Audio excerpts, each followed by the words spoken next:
Good afternoon, I'm Rob Boskamp, and you're listening to South Texas Midday. Thank you for joining me on this Tuesday, September 30th. One man was arrested at a Corpus Christi tire shop yesterday as Corpus Christi PD and federal agents with the Drug Enforcement Administration were spotted at Denny's Tire Service number 2 on the 2800 block of Baldwin Boulevard near Greenwood Drive. CCPD officials told KRAS 6 News that it wasn't their investigation and their role was limited to providing security and assistance to the federal agencies. Law enforcement officials said they arrested one man after an investigation. The FBI said a court-authorized law enforcement operation was a joint effort on behalf of Texas DPS, DEA, and Corpus Christi Police Department. The investigation is ongoing. Victoria Police Department Chief Chuck Young will resign from his position. A city official has confirmed this with 25 News Now. His official final day will be October 10th. Chief Young has served as the department's leader since 2023 after 2 years as deputy police chief. Young has been in law enforcement since 1980, beginning with the Dallas Police Department. His recognition and awards include the Leadership Award from the Victoria Police Department, as well as Officer of the Year and 5 life-saving awards. 25 News Now reports the city plans to release more information on how the position will be filled, both in the interim and long term. A Howell Middle School student was arrested yesterday after bringing a BB gun to school. The 13-year-old male student was taken into custody around 2:15 p.m. after a school staff member alerted the school resource officer about the weapon found in the student's backpack. The Victoria County Sheriff's Office told 25 News Now the student knowingly brought the gun to school. He was arrested for a false report to induce an emergency response and was taken to the Juvenile Detention Center. No injuries were reported, and authorities said no threats were made toward anyone on campus. A large grass fire broke out yesterday along U.S. Highway 77 southbound near Odom. KIII reports several fire departments across the area responded to the blaze. Drivers traveling southbound on U.S. 77 could see thick smoke across the highway and in nearby areas. Multiple roads in the area were blocked while emergency crews operated. The fire occurred the same day that San Patricio County officials lifted a countywide burn ban it had been under since last month. At this time, outdoor burning is still permitted, but officials urge caution for residents. Officials have not said how the fire started or how many acres were burned. No injuries or structural damage has been reported. Members of the Brownsville Fire Department are participating in a study that could pinpoint the chemicals in fires that could cause cancer. The research study is being led by the UT Health Houston School of Public Health. The school was awarded $5 million to conduct a study by Texas legislature. Fire departments from across the state are also participating in the study. This study is going to be amazing in how we view our jobs. We know our firefighters respond to dangerous fires, and the risks that they're exposed to at every fire can be dangerous. What we don't know is the long-term effects. That was Brownsville Fire Chief Jarrett Sheldon speaking with KRGV. Researchers will also look at how cancers develop over the course of firefighters' careers. They will take biological samples to see the types of chemicals firefighters come into contact with. Sheldon said the university will sample around 50 current Brownsville firefighters over the course of 2 years. SpaceX's 11th test flight of the Starship rocket is expected to launch as soon as October 13th. The company announced preparations in a social media post yesterday. Launch window is expected to open at 6:15 p.m. and the flight test will be streamed live 30 minutes before liftoff. It can be viewed on the SpaceX website or on the social media platform X at SpaceX. Lab Padre will also live stream the launch on its YouTube page. After 3 rescheduled dates due to weather and troubleshooting, SpaceX launched its 10th Starship rocket last month from Boca Chica Beach. It successfully splashed down in the Indian Ocean. Brownsville residents, got a mosquito problem? Good news. There's an app for that. Joe Smichael has your story. Brownsville residents have improved their mosquito protection with the Brownsville Mosquito Notices app. The digital tool will provide real-time updates on mosquito swarms, helping citizens stay safe. Yaziri Gonzalez, Brownsville's entomologist, explains the app is used in mosquito problem states like Florida, where and they've had fairly well success using the app and communicating and pushing out messaging towards for the citizens.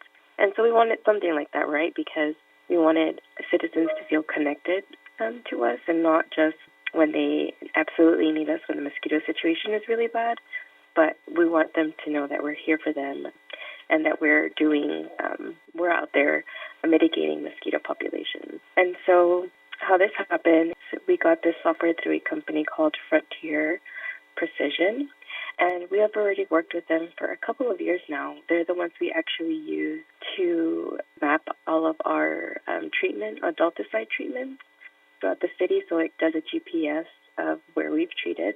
And so this was an additional software that we could use, and we jumped on it because we had the funds this year for it. Mosquitoes continue to present health problems for humans due to their continuing evolutionary response. So mosquitoes have adapted so well to human behavior, right? And some of the more critical diseases that we see here are dealing with Zika, dengue, chikungunya. And what's really special about this mosquito is that it has evolved to coexist with us. They're the ones that are eagerly waiting for you at your door, biting you at any time of the day, not necessarily at dawn and dusk. And when dealing with mosquito-borne diseases, it's critical for us to know what's going on. Mosquito surveillance is critical in determining the city's effectiveness response.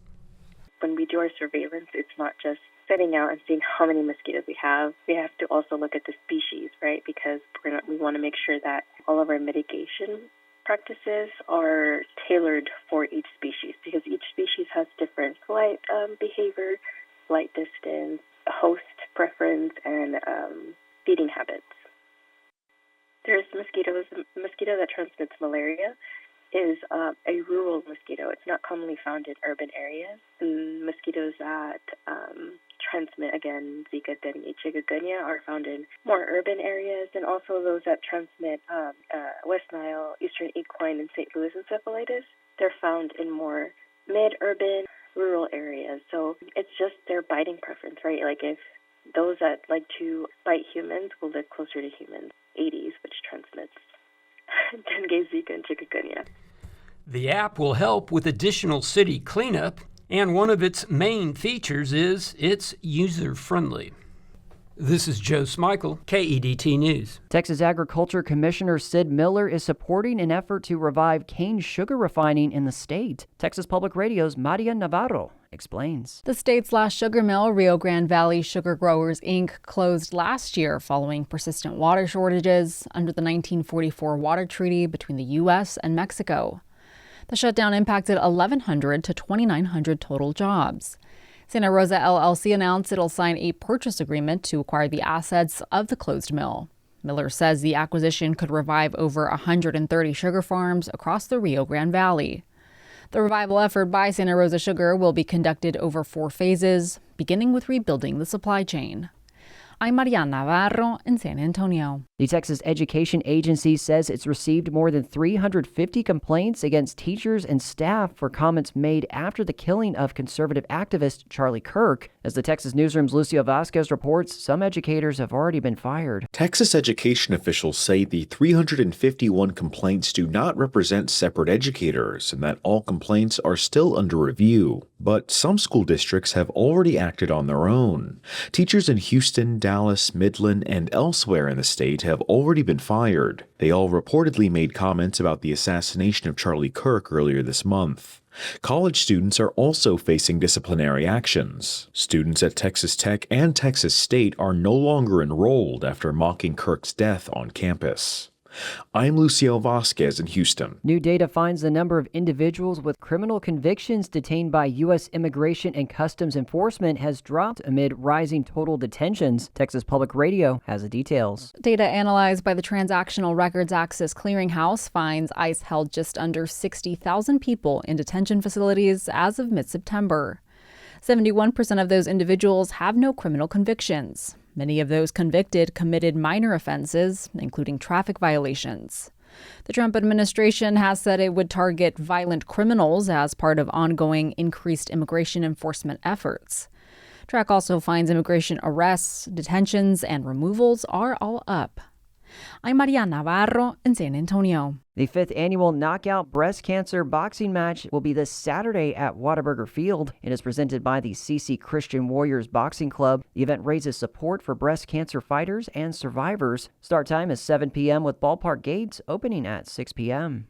And the McAllen Fire Department gained 13 new firefighters yesterday after they graduated from the department's Fire Academy. I always wanted to help people. I had this deep down feeling that I knew that I could be of service to the community. I'm honored that I get to be a part of this great city, that I get to protect the community and serve the people. That was Alex Garcia, one of the fire department's new cadets. He spoke with KRGV after the ceremony. The graduates were honored. McAllen City Manager Isaac Towil said in a news release that the decisions made by these cadets is more than a career choice. It's a commitment to rigorous training, continuous professional development, and the safety of the entire community. And that is the latest news and information on South Texas Midday. If you happen to miss any stories from today's episode, you can check out this and previous episodes of South Texas Midday wherever you get your podcasts. I'm Rob Boskamp. Your community arts calendar and more is on the way.